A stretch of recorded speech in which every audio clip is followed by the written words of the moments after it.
Hello friends, welcome to our channel. તો આજે હું તમારી સાથે શેર કરીશ મગની દાળનો એક નવો જ નાસ્તો। તો તેના માટે મેં એક બાઉલ મગની દાળ લીધેલી છે। તો સૌથી પહેલાં તો આપણે દાળને 2 થી 3 પાણીથી એકદમ સરસ રીતે વોશ કરી લઈએ। અત્યારે મેં આ મગની દાળ ફોતરા વગરની લીધેલી છે, પણ તમે ફોતરાવાળી મગની દાળ પણ લઈ શકો છો। અને હવે મગની દાળમાં 2 બાઉલ પાણી એડ કરીને તેને આપણે ઢાંકણ ઢાંકી અને 1 કલાક સુધી પલળવા દઈએ।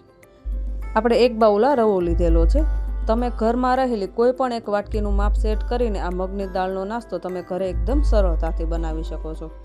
1 બાઉલ રવો છે તો તેમાં આપણે 2 બાઉલ જેટલી ખાટી છાશ એડ કરીશું। તમે છાશના બદલે 1 બાઉલ દહીં અને 1 બાઉલ પાણી પણ એડ કરી શકો છો। પ્રોટીનથી ભરપૂર આ મગની દાળનો નાસ્તો તમે બાળકોને લંચ બોક્સમાં પણ આપી શકો છો અને ડિનરમાં પણ બનાવી શકો છો। હવે 1 કલાક જેવો સમય થઈ ગયો છે અને આપણી મગની દાળ પણ એકદમ સરસ રીતે પલળી ગઈ છે। આપણે હાથેથી આ રીતે તોડીએ ને તો એકદમ સરળતાથી તે તૂટી જાય છે। અને હવે જે વધારાનું પાણી છે તે આપણે નિતારી લઈએ। અને હવે આપણે જે આ પલાળેલી મગની દાળ છે ને તેને આપણે મિક્સી જારમાં લઈએ। પ્રોટીનથી ભરપૂર આ મગની દાળનો નાસ્તો ટેસ્ટમાં પણ ખૂબ જ સરસ લાગે છે।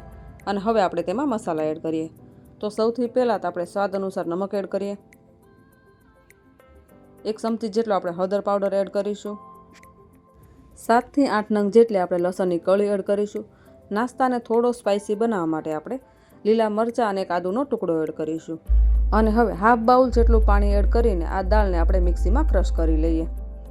આપણે આ મગની દાળને એકદમ સ્મૂથ પેસ્ટ નથી બનાવવાની, તો મગની દાળ એકદમ સરસ રીતે ક્રશ થઈ ગઈ છે। આ રીતે થોડી દરદરી રહે ને એ રીતે આપણે પીસવાની છે। અને હવે આ મગની દાળનું જે બેટર છે તેને આપણે એક બાઉલમાં લઈએ। તો હવે 10 મિનિટ પહેલાં જે આપણે છાશમાં રવો પલાળેલો તે પણ એકદમ સરસ રીતે પલળી ગયો છે અને તેને આપણે મિક્સ કરી લઈએ। અને હવે આ રવાને આપણે જે મગની દાળનું બેટર બનાવેલું છે ને તેમાં આપણે એડ કરી દઈએ। આ રીતે મગની દાળના બેટરમાં છાશમાં પલાળેલો રવો એડ કરવાથી નાસ્તાનું બાઇન્ડિંગ પણ ખૂબ જ સરસ આવે છે અને સાથે તે ટેસ્ટમાં પણ ખૂબ જ સરસ લાગે છે। અને હવે આ બંને બેટરને એકદમ સરસ રીતે આપણે મિક્સ કરી લઈએ। અને હવે નાસ્તાને આપણે એકદમ સરસ જાળીદાર બનાવવા માટે તેમાં આપણે અડધી ચમચી જેટલો ખાવાનો સોડા એડ કરીશું। સોડાને એક્ટિવેટ કરવા માટે ઉપરથી આપણે 2 ચમચી જેટલું પાણી એડ કરીએ અને એક જ ડાયરેક્શનમાં આ રીતે તે મિક્સ કરી લઈએ। મગની દાળનો આ નાસ્તો ઠંડો થયા પછી પણ એકદમ સોફ્ટ રહે તે માટે આપણે 1 મોટી ચમચી જેટલું આપણે તેમાં તેલ એડ કરીશું અને ફરીવાર તેને એકદમ સરસ રીતે આપણે મિક્સ કરી લઈએ।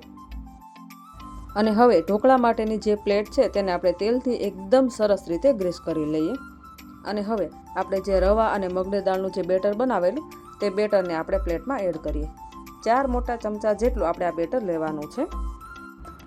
આ રીતે આપણે બેટર બનાવવાનું છે, એકદમ થીક બેટર નથી બનાવવાનું।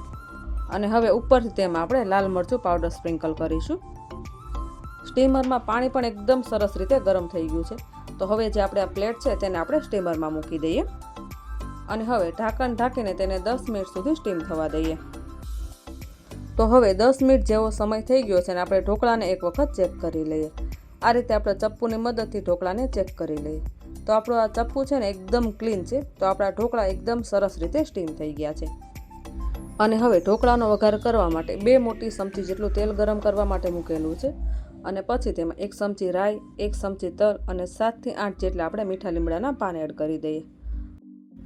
રાઈ એકદમ સરસ રીતે ફૂટી જાય ને ત્યાં સુધી આપણે વઘારને થવા દઈશું। તો હવે આપણો ઢોકળા માટેનો એકદમ સરસ વઘાર રેડી છે અને હવે આ વઘારને આપણે ઢોકળા પર સ્પ્રેડ કરી દઈએ। આ રીતે ચમચીની મદદથી આપણે થોડો થોડો વઘાર ઢોકળા પર સ્પ્રેડ કરી દઈશું। અત્યારે મેં આ બેટરમાંથી ઢોકળા બનાવેલા છે, પણ તમે ઇડલી મોલ્ડમાં ભરીને ઇડલી પણ બનાવી શકો છો। ઉપરથી થોડી આપણે ઝીણી સમારેલી કોથમીર એડ કરીએ અને હવે આ ગરમા ગરમ ઢોકળાને આપણે કટ કરી લઈએ। તો આપણા એકદમ સરસ સુપર ટેસ્ટી એવા ગરમા ગરમ ઢોકળા બનીને રેડી છે।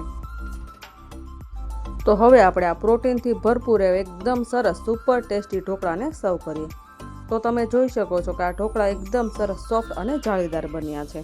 તો બન્યા છે ને જોતાં જ ખાવાનું મન થઈ જાય તેવા ઢોકળા।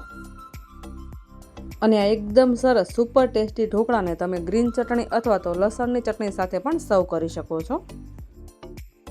તો જોયું ને ફ્રેન્ડ કે પ્રોટીનથી ભરપૂર એવા મગની દાળના ઢોકળા ઘરે બનાવવા કેટલા સરળ છે। તો માત્ર 10 જ મિનિટમાં બની જતા મગની દાળના ઢોકળાની રેસીપી તમે ઘરે એક વખત જરૂરથી ટ્રાય કરજો. અને આ રેસીપીનો વિડીયો તમને કેવો લાગ્યો તે કમેન્ટ કરીને જરૂરથી જણાવજો. અને હા ફ્રેન્ડ, રેસીપી ગમી હોય તો વિડીયોને લાઇક કરવાનું ભૂલશો નહીં. જો તમને મારી રેસીપી ગમતી હોય અને હજુ સુધી ચેનલને સબસ્ક્રાઈબ ન કર્યો તો ચેનલને સબસ્ક્રાઈબ કરો, જેથી કરીને આવી દરેક નવી રેસીપીના વિડીયોઝ તમને સૌથી પહેલાં મળતા રહેશે.